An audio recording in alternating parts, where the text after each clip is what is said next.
Okay, so I just want to make an additional video to the TikTok live streams and where do the replays get saved to when you download them. So once you're in the live center, as they call it, you want to go into replays. Okay, let's go into replays.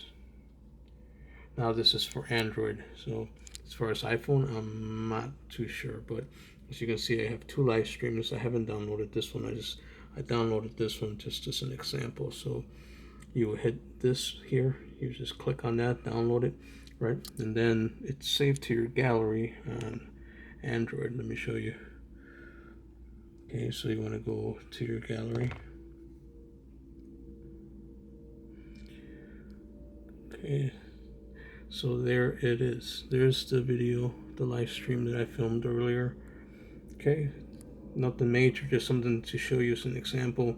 So this is the live stream already downloaded to my gallery. All right, very simple, but there's another way too. If you can't find it even, you want to go into your files. So search your files. Okay, go into your files here.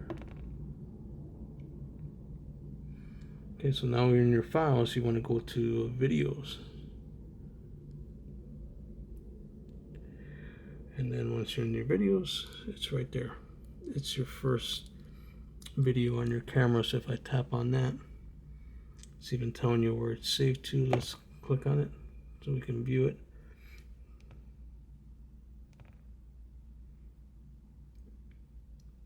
Okay, so there it is. So there's two ways that you can check your TikTok downloads, your streams. Okay, let me know if this was helpful to you. I'll see you in the next one. Bye bye.